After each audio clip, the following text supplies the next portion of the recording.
blessed unity with the L-O-V-E. Love is a solution, so set your love free with the L-O-V-E. Further evolution and blessed unity.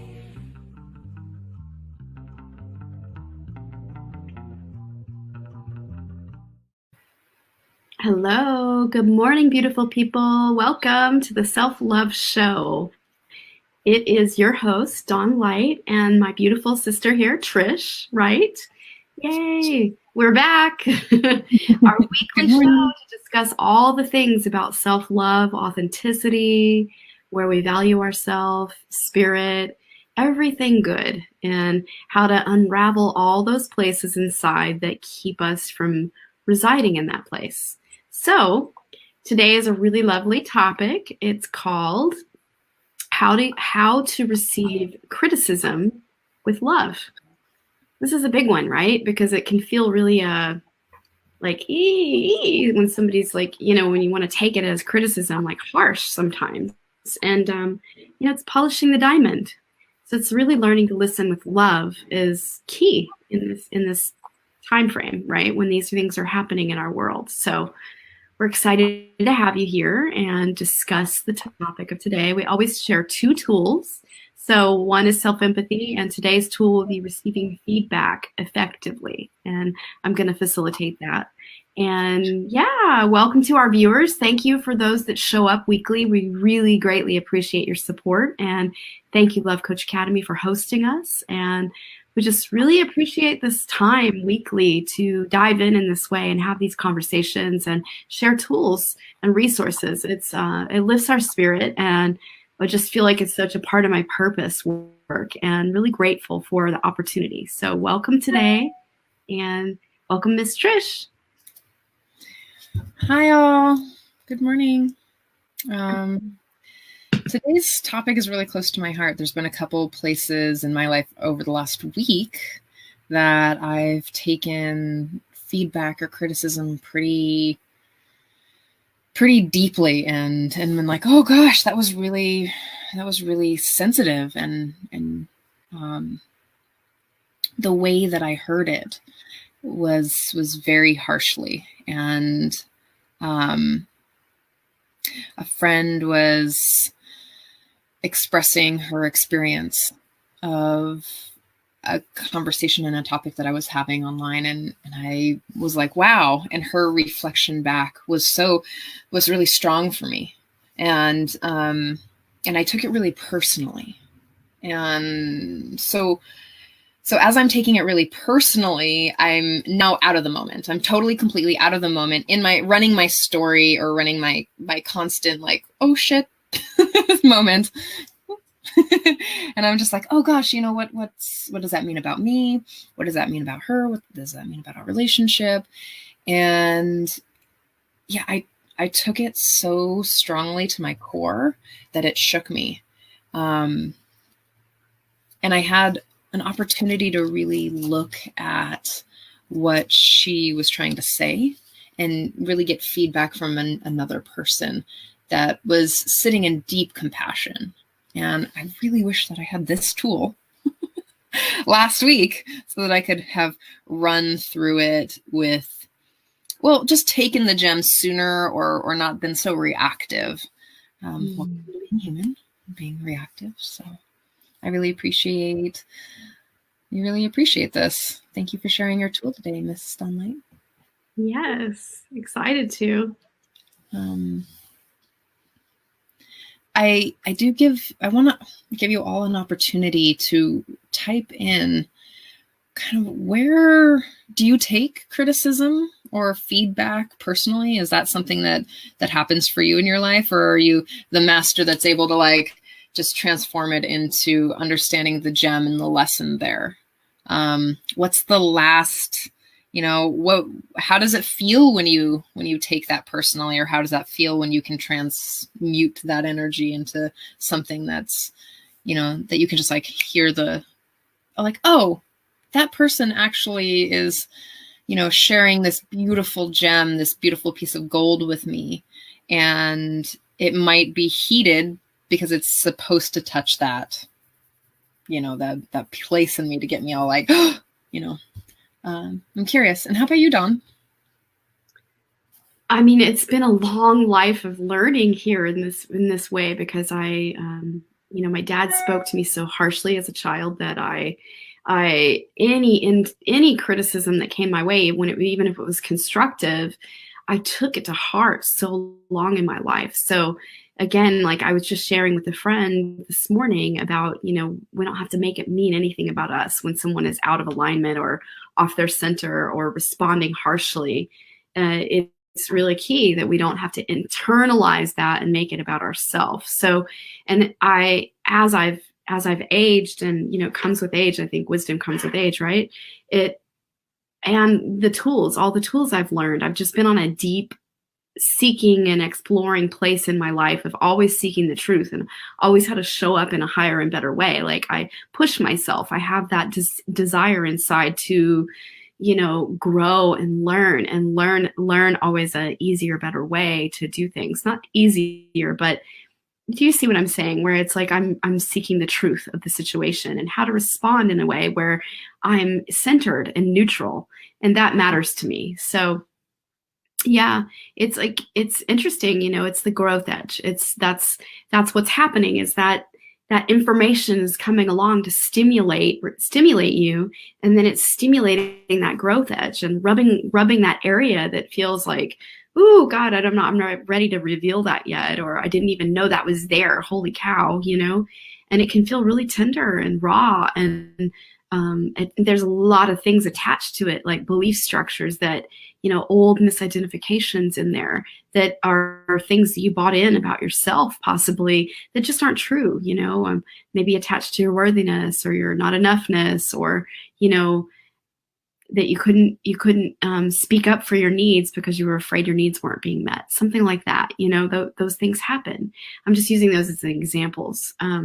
So yeah. Do you hear others' feedback through a lens of harshness, or does it often hurt your feelings?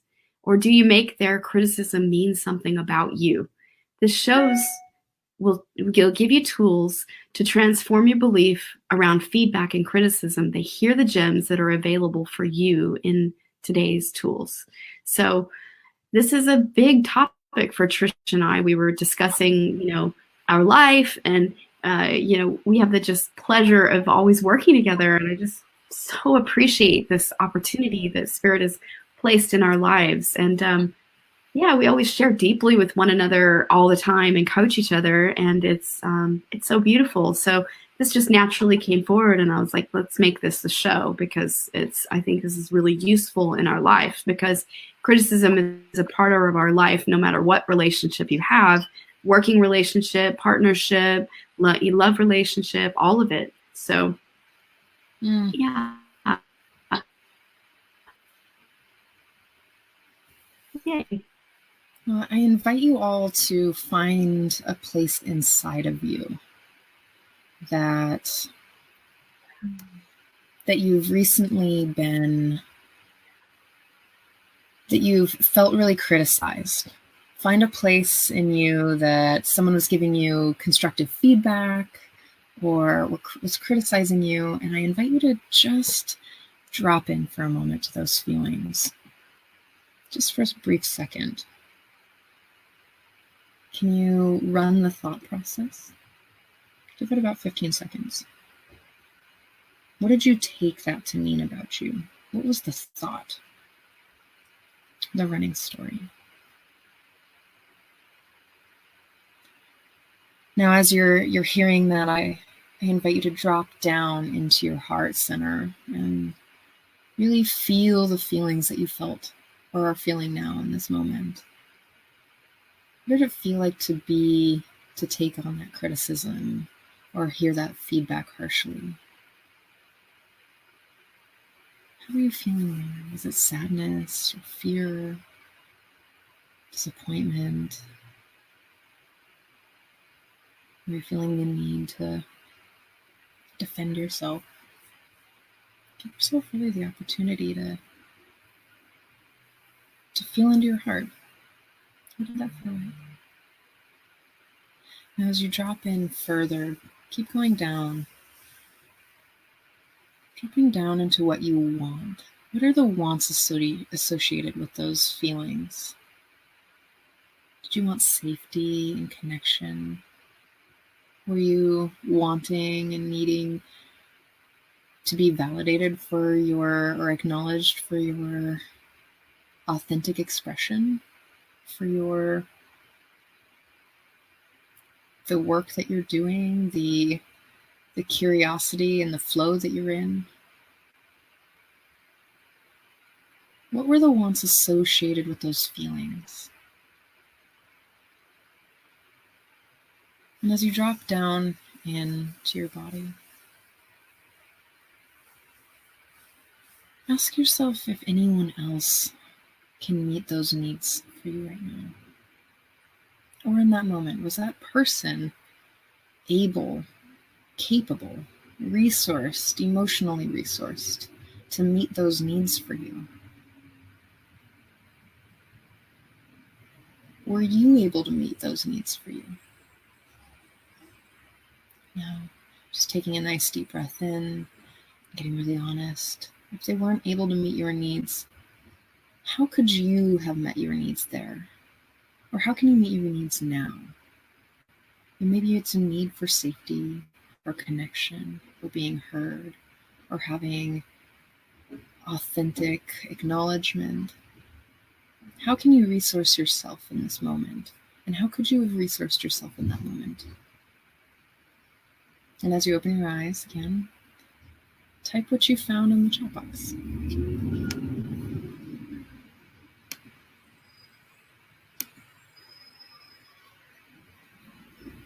How are you feeling, Dawn? I'm just feeling so grateful for this work. And, the self-empathy tool is so powerful. I use it all the time.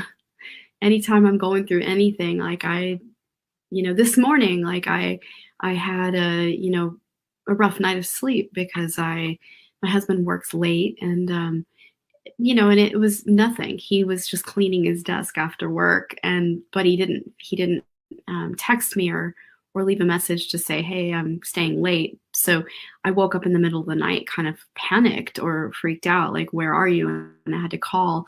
And then that energy awoke me. So then I didn't sleep well, so in the morning, like when I went and got in the shower, a friend had to stop by early, and I just had to resource myself. And, the self-empathy tool, immediately I gave myself love.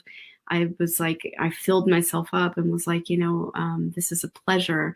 I get to do this experience. It's a gift. And then that gave me the energy moved through my body. Like, all right, I can arise and do this and feel excited about it and thankful, instead of a feeling of like dragging.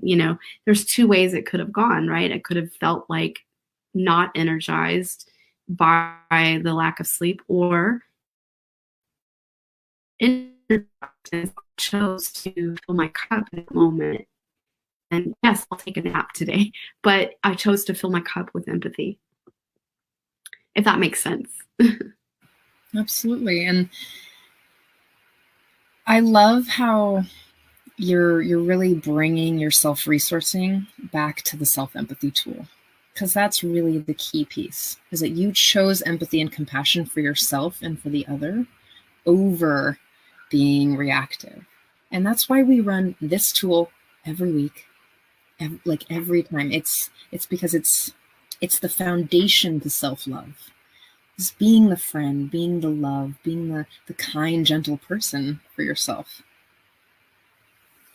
And the beautiful gift in it is because I gave myself empathy before I got out of bed, and I realized, wow, my body feels tired, but I'm going to choose to be positive about this opportunity. And, that it lifted me, that positivity.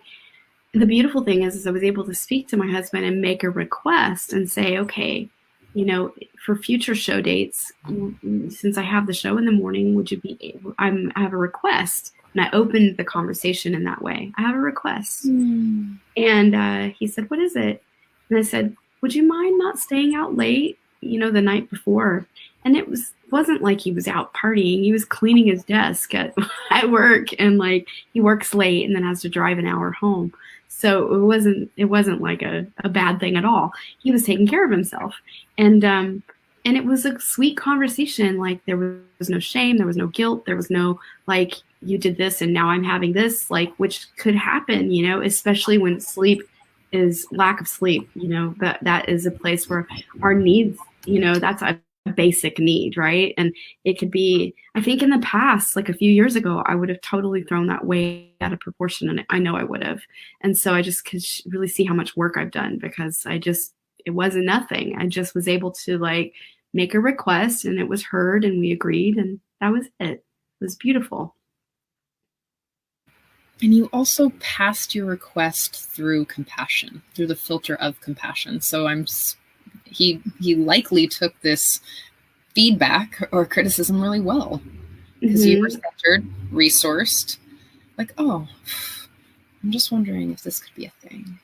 Yeah, it was beautiful. It was just like a request being spoken, and he was like, yeah, I can honor that, you know. And it was like love speaking to love. It was not any triggering thing at all, and it was great. Like I love that conversation. I was so thankful to have it because I was like, great, because I like being able to sleep at night, and I don't want to worry about my man, you know. Just had so much compassion for all the times I've traveled and he's laid in bed worried about me, and brought me home to that. Like, I'm so sorry that ever happened, you know? There's so much love there. Yeah. Yeah. And I'm also hearing your value for connection, your really, and there's also a value for showing up for these, like our show, in feeling like grounded and centered. So I love that. Mm-hmm. Yeah, it means the world to me. I want to show up with all of me and be my highest and best self. Like I always hold myself to that standard in life. Like that's important to me. And you know what? You showing up the way you are right now is showing up in all of you. Like we're the vulnerability people. Like, of course, we're gonna show up and like, today. And that's right. All yeah. And this is a perfect, this opportunity is vulnerable, be vulnerable every week online. And like, I'm just like, wow, what a great thing. Like, thank you, Spirit. Mm-hmm. Yeah. I also like to read what Christopher said. I tend to allow criticisms to become way blown out of proportion. How perfectly human. Criticism from another typically triggers some confirmation bias from my pre-existing, much harsher inner critic. This can compound into a hyper focus on the criticism, which then makes it a perceived flaw. This exactly, like, yes. You have absolutely pinpointed why criticism can be so painful and so fiery. Well, guess what? Don't mind. As a perfect tool for you. I'm going to work. I was just going to say about your statement here. It's that inner critic, you know, and it's all the language around the inner critic that causes us to we go immediately into fight or flight. And then we have no idea, no ability to like be resourced and, you know, tap into the frontal lobe of communication and drop into our heart. We're like completely checked out because our brain is in that place of like running the story around what the criticism has evoked, you know, in us. And then that's the trigger, right? To lean in with curiosity and like lean in and be curious.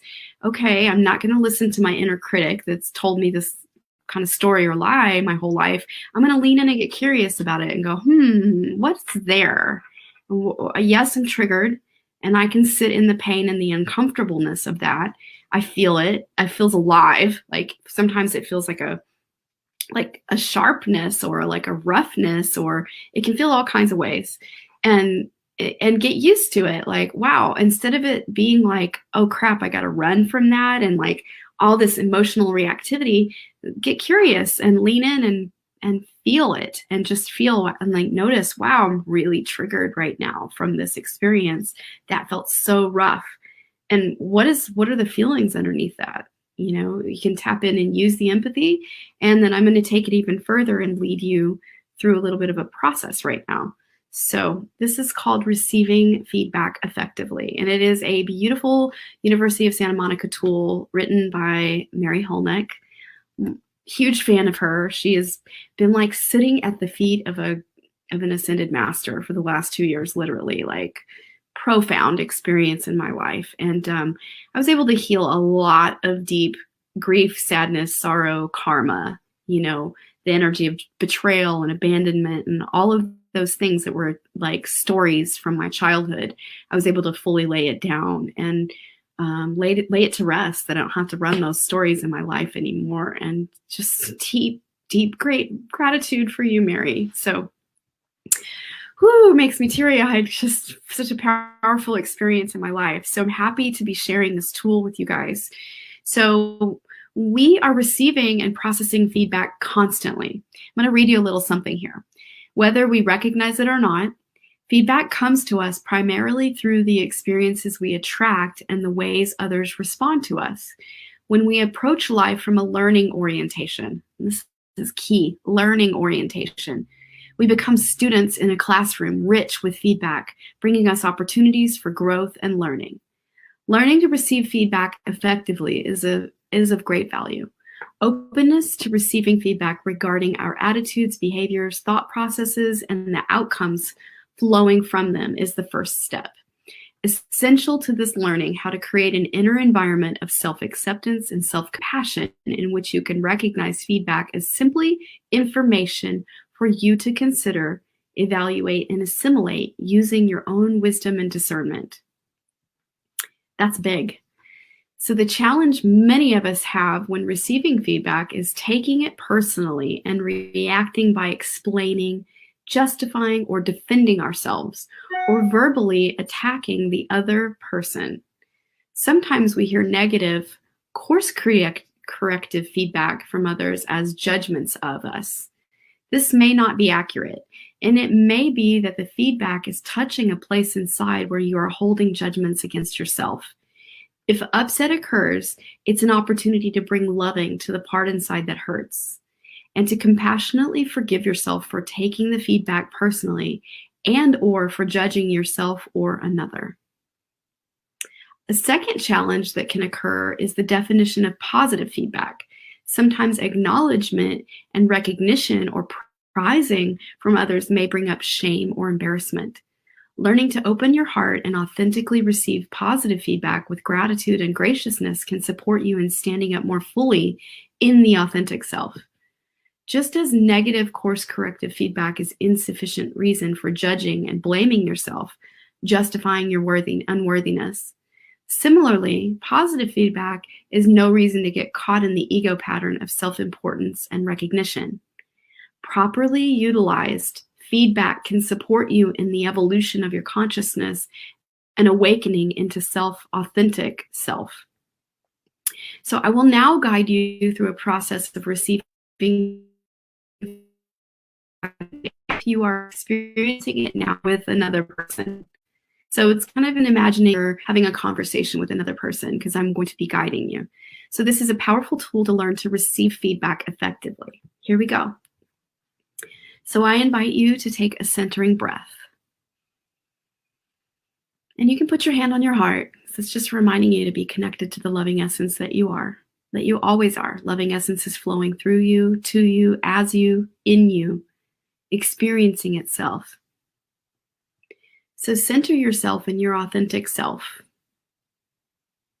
and invoke your inner counselor. And always be aware that you are talking with another loving essence, calmly experiencing everything that their personality or ego is going through, regardless of their current thoughts, feelings, or behaviors. Consciously look for that loving essence, for it is always present in you and the other person. Remember, the person before you has all the inner resources necessary to effectively respond to their situation. Focus your awareness in the safe space within your own heart, affirming your capacity to hold in your neutrality and loving as you receive feedback. Remember, who you are, a divine being having a human experience, is independent from your behavior. That's powerful. Remember, who you are, a divine being having a human experience, is independent from your behavior. And utilize your soul-centered awareness to tune into seeing the loving essence and hearing the loving essence within yourself and the other person before you. Again, soul-centered awareness to tune into seeing the loving essence and utilize the loving essence within yourself and the other person before you. So remember, it's not necessary to agree or disagree with the feedback. It is simply information. Let go of the need to justify, defend, or explain yourself, or deflect what is shared. Be open and compassionately honest with yourself. Use feedback as an opportunity to create greater awareness. Give yourself time and space to consider, evaluate, and assimilate the information using your wisdom and discernment. If you find yourself reacting to feedback with "I'm upset because," and with judgment of yourself or another, move into your heart and gently work with compassionate self-forgiveness. Seek out the judgments. That's what compassionate self-forgiveness is. Seek out the judgments that you're holding against yourself or the other, and immediately drop into forgiving yourself and the other for the judgment you find. And again, compassionately self-forgive around what judgments are coming forward for yourself.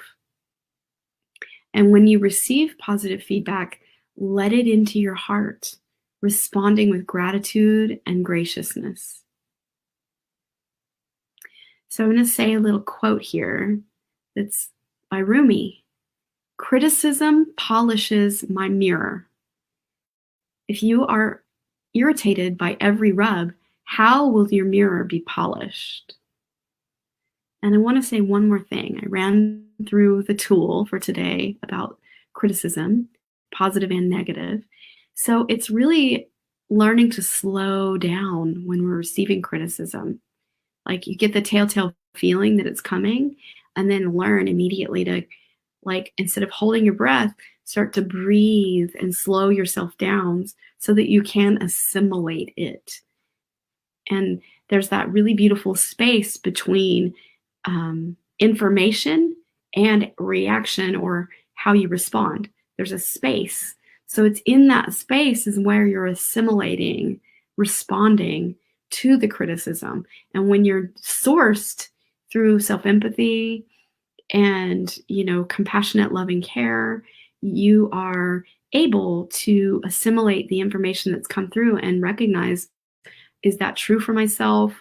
Is that, and you can kind of go into that investigation before you respond out of reactivity. Then you're responding from love and, like, your truth around what was said.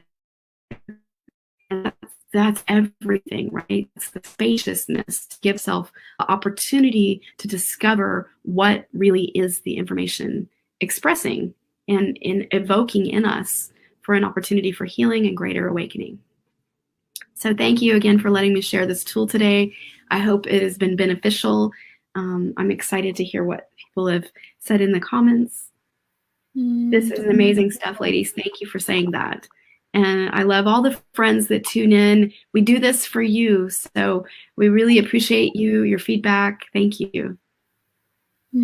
Thank you, Dawn, for running such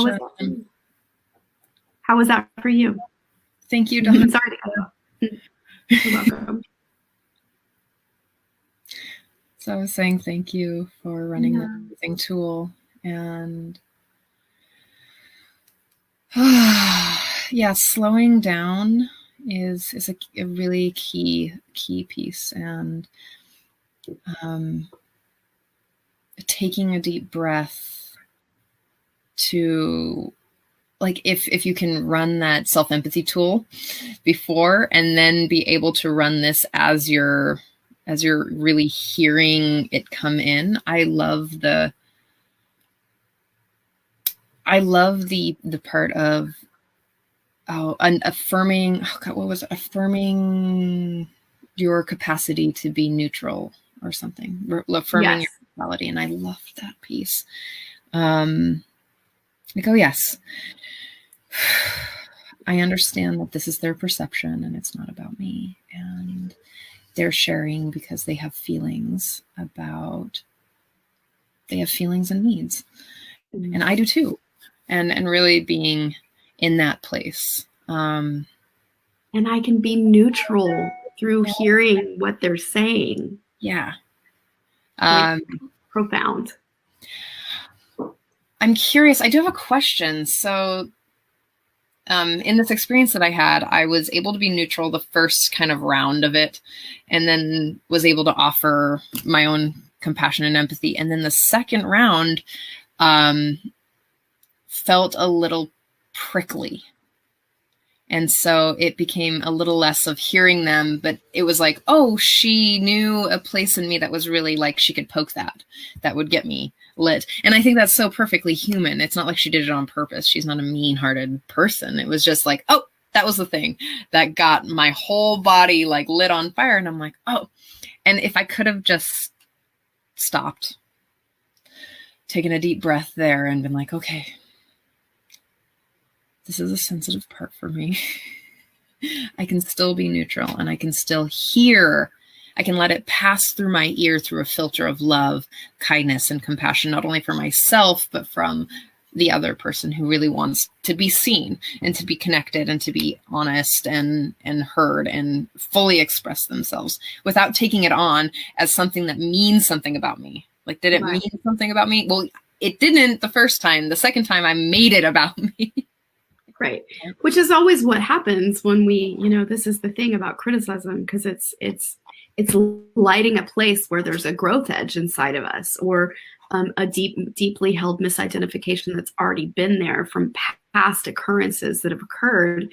And so it's an opportunity. What has happened is Spirit is working diligently through every soul we know to come along and gently, like, oh, I'm just going to rub up against you right there, so that little spot right there is out of alignment with like the authentic self. Right. And so if I hadn't already see what you're pointing to, and I just want to make it really clear for people, is that if I hadn't already had that belief or thought or something, it wouldn't be painful. Like, right. That is the point there. So the fact that it comes up, it's not that the person even knew that was a sensitive they spot. Don't. That if that wasn't already living in me, it wouldn't be an issue at all. It wouldn't be a challenge. And the fact that she said it just is a place of, oh, this negative feeling or this discomfort or this upset that I'm feeling is a direct pointer to the work that I'm doing. Like, oh, because I take that personally, that's something that I get to look at and love deeper in myself. And own it and say, that's mine, right? And not put it on the other person. Not for people when they're not willing to take full responsibility for what's coming forward for them. Oh, did I disappear? Oh, to take full responsibility for what's coming forward for them, then that's where shaming and blame can take place, is because they're projecting it onto the other person, like, you said this, or whatever the dynamic is, but this is where, when we're neutral, we can receive the criticism and feel the trigger of our own and recognize, oh, that's mine. I'm triggered right now. What is that? And then get curious. And then do your personal work around self-forgiveness or whatever identification that's falling away, that you're like, wow, that is very old, and I feel that, and I give myself permission to let that go now. Wow, that brings me to this thought of, so taking full responsibility for yourself means owning that your feelings are literally created and coming from within you. Yes. It's unlikely that someone's going to come to you and be directly mean. Now, if they're being directly mean and they know it, then that's a whole different conversation. But if I'm like, oh my gosh, my feelings, I have feelings about this. It's not because the other person, it's not like Dawn comes to me and is like, oh, I'm going to poke at that thing that I know. She doesn't poke at the thing that I know. I'm coming to poke you. She probably, if she's gonna poke me at all, she's probably wanting something. She has a need that needs to be met. I know. She has a need that needs to be met or wants to be met. And the feeling that rises in me is something that's also coming from within me and a need that wants to be met. So if we're all coming from needs and wants and values that are wanting to be met and seen or honored, then like that's the self-empathy tool. Is like, oh, what is coming here? So I heard something the other day that I've been sitting with is that, oh gosh, I just lost it. It'll come back. That's funny when that happens. You know, we'll talk about something else and it'll come forward. Your brain is amazing and it will resource itself and you'll remember. It's okay. I love the opportunity. I love the opportunity to be real and vulnerable here with everyone because it's profound to practice this, you know. And they told me this when in graduate school. It's like there's the theory where you learn the tools, and then there's the actual like embodying the tools. And so this actually gives me an opportunity to embody the work, right? Embody the tools because we're able to gather our thoughts weekly and talk about what we want the show to be about and kind of like weave in our experiences of our life and really create shows from that. And it's amazing. Like what a gift. And I love that everyone's getting a lot out of it, you know, because this is the work, right? It helps us be better communicators with one another and really learn to polish our diamond in a better way, right? And ultimately, you know, self-awareness, greater self-awareness, greater self-love, greater authenticity coming forward. I wrote this thing down and it's like somewhere floating. It has like parts and pieces over here. It was so concise and distinct that I was like, ooh, this is really good. But I'm just going to fumble through it.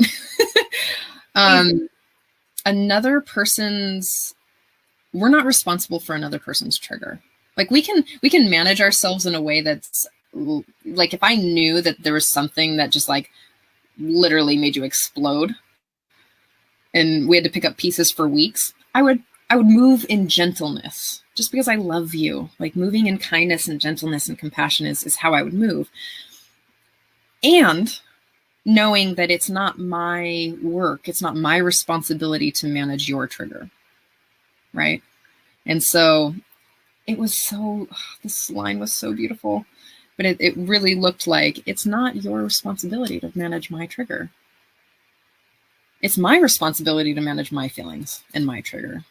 And that's the work that we do in the world. So if you want to know where to look, where the work is to be done, just saying, if you want to know where that is, it's really right there. That place where you're uncomfortable and you don't want to feel it and you're effing peed off and you're upset and you're like, ah, and you want to push away really hard. That's the point. That's the place to look.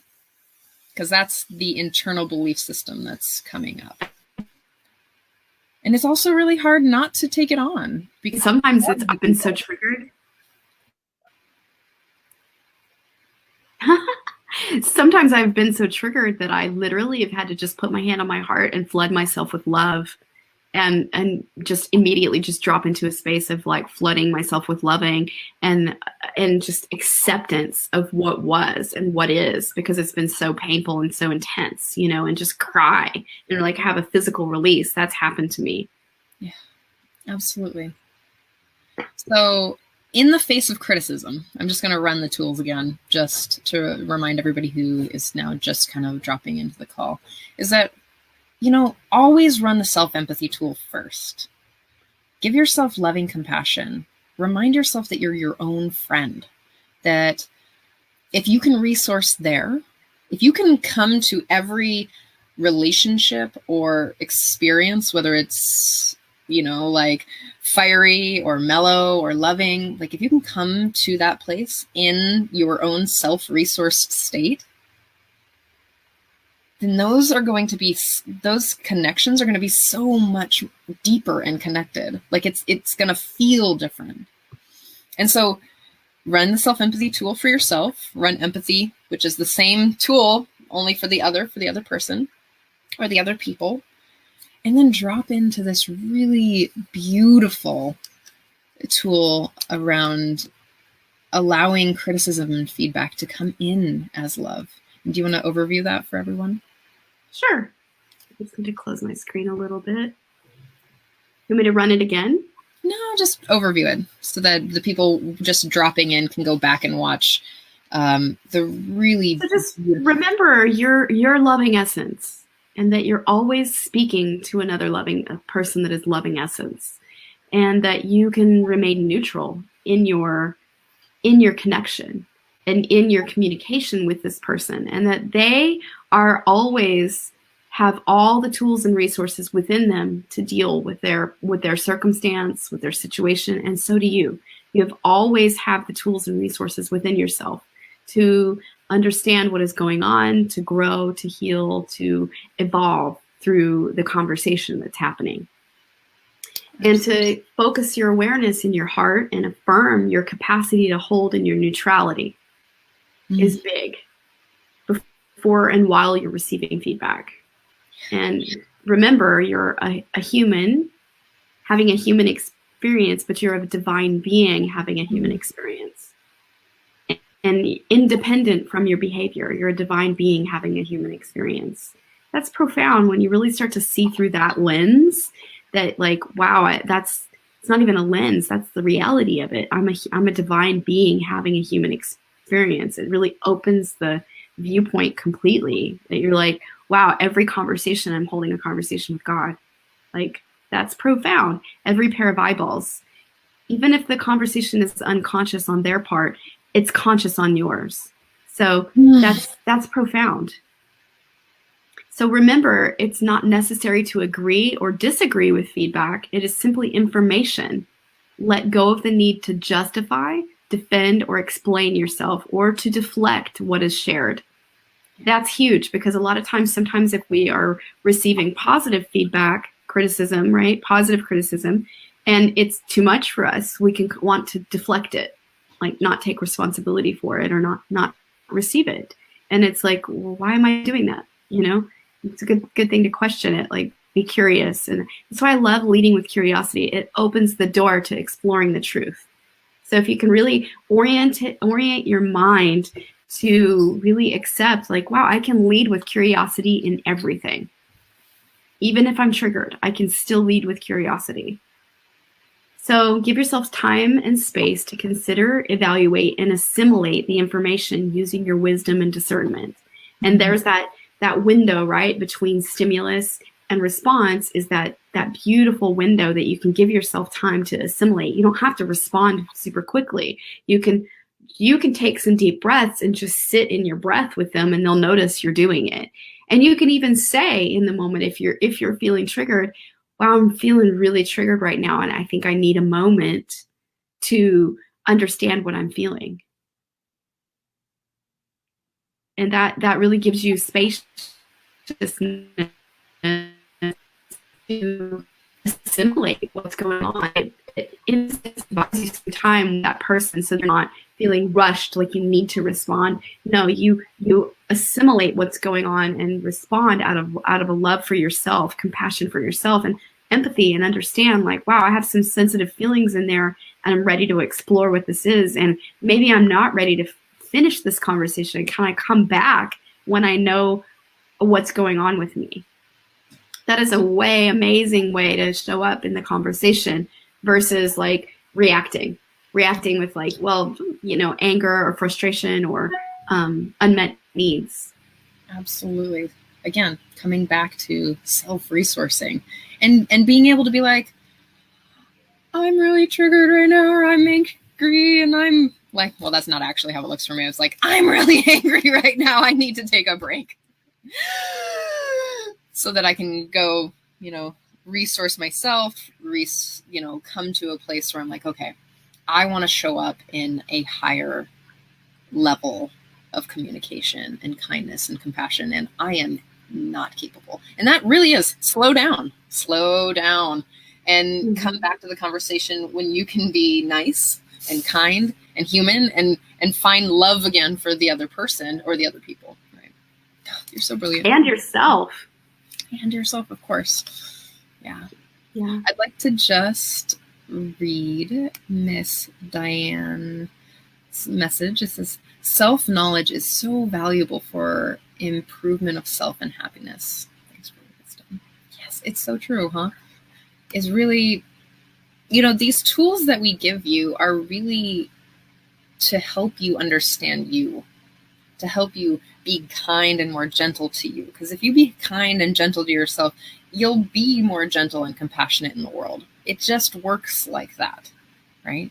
You're not going to be like, oh, I love this kind, gentle heart of mine, and go like bumper carts in the grocery store. It's just not going to be you're not going to be like, this person, I mean, you're still going to be human.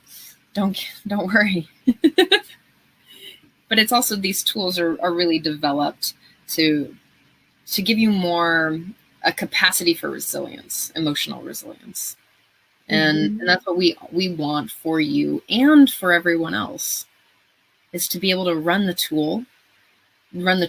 And, we've ran so many amazing tools just to help manage the emotional and the physical space and the spiritual spaces that we get into when things get crunchy and things get like, when things fall out of connection, right? Because that's what we want, right?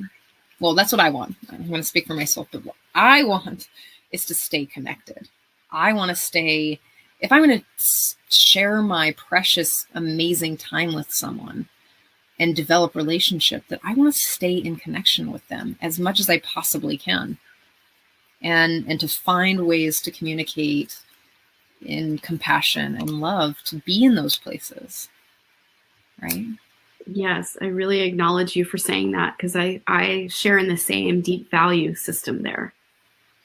I long for consistent connection, that there's never needs to feel like a break in the connection, that no matter what occurs, it can always be held in love. I've been thinking about this particular line for, I don't know, maybe like 3 or 4 years. And a loving, beautiful partner that I had said that if you're feeling disconnected, it's literally created in you. Like, how would I know that you are disconnected from me unless you tell me? I could make up a story and I could deflect it on you, and I could be like, oh, you're disconnected. Well, no, it actually, if I'm feeling disconnection, it's because it's happening within me and I'm the one disconnected. And it can be pretty hard or challenging to find connection through your own disconnect, and the places coming back to connection with self, to connect out, right? That's why I love this line. How you relate to the issue is the issue. Yeah. How you relate to yourself when you're going through the issue is the issue. And that's like the one spiritual psychology tool. There's many, there's 33, but that stuck with me the most. And like anytime I have anything occur, that's where I go immediately. That runs through my head. Did I disappear? That runs through my head. So I'm just so grateful for that. Like, how you relate to the issue is the issue. Absolutely. So I'm wondering how you all are feeling about these criticism tools. I know that Christopher was watching and following along. I'm curious what my mom was thinking. Is she still here?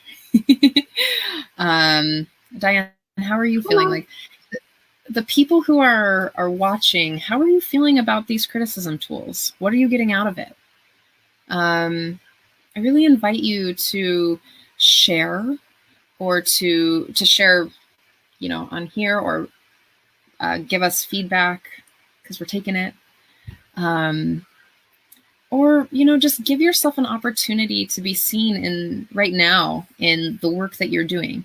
Because even if you're watching us do the work, you're still getting it, and it's still coming into you, and you're still shifting your cellular understanding of what criticism looks like. I love what Diane just said. It says, so many people have anger inside themselves and need to adhere to the knowledge shared here for self-peace and awareness. It is so true.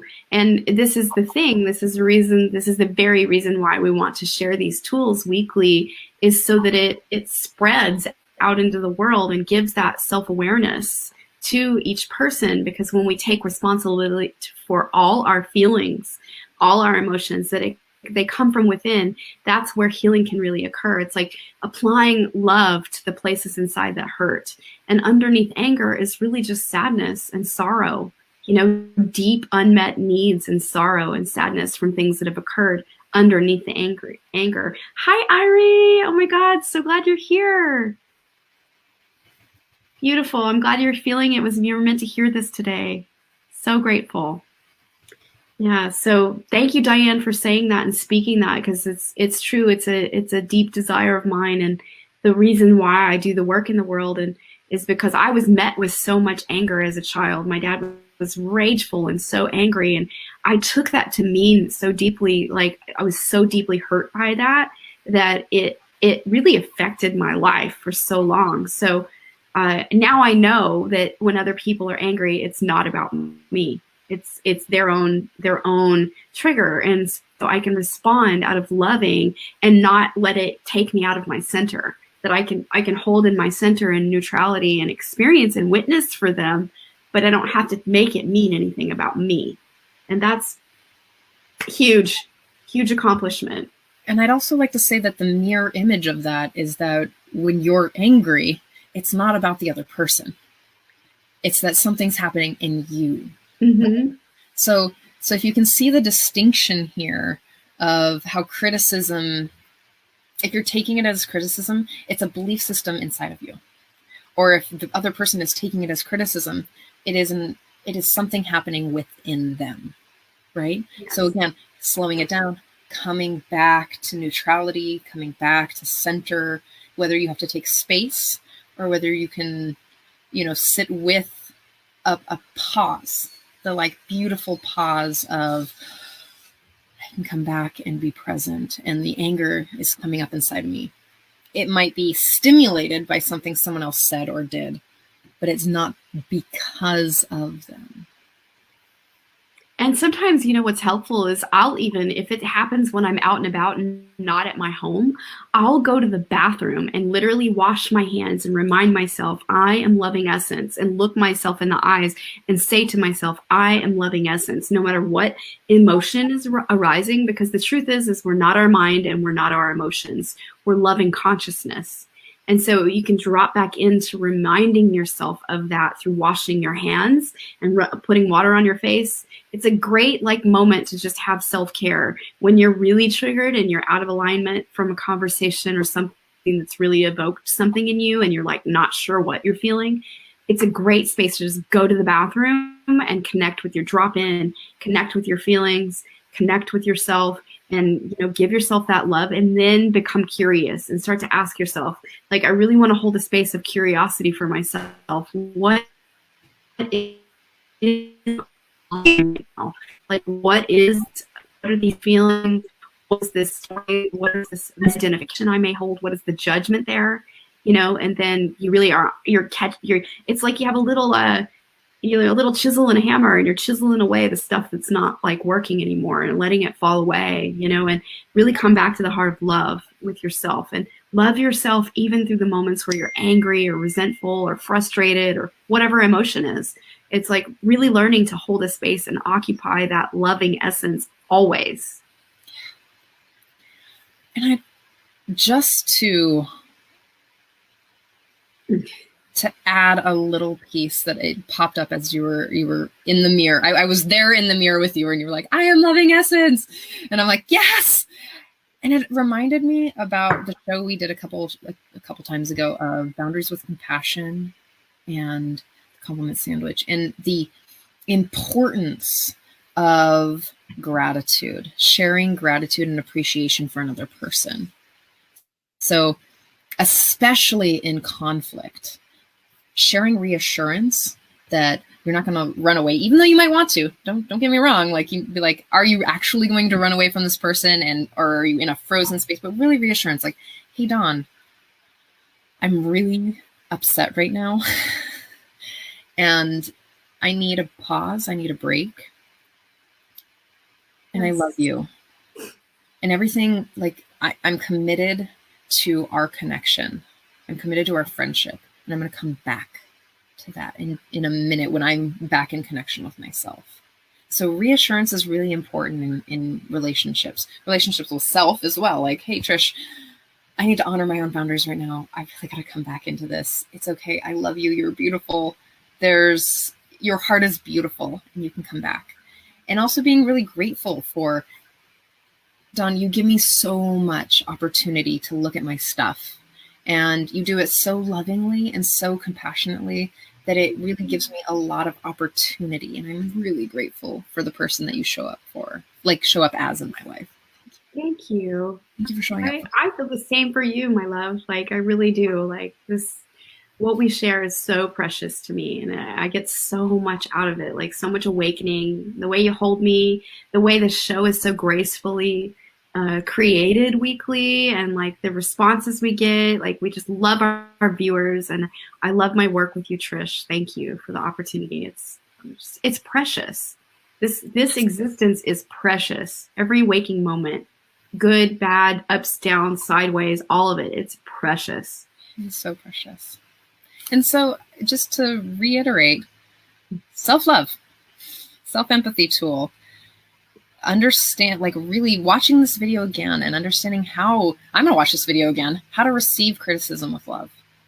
And then offering reassurance and gratitude. It really is like this 4-step process is going to transform your relationship with criticism and feedback, and with your friends and your loves and your beloveds and your family. And anybody else, your boss, your coworker, Every relationship we have, really. Yeah.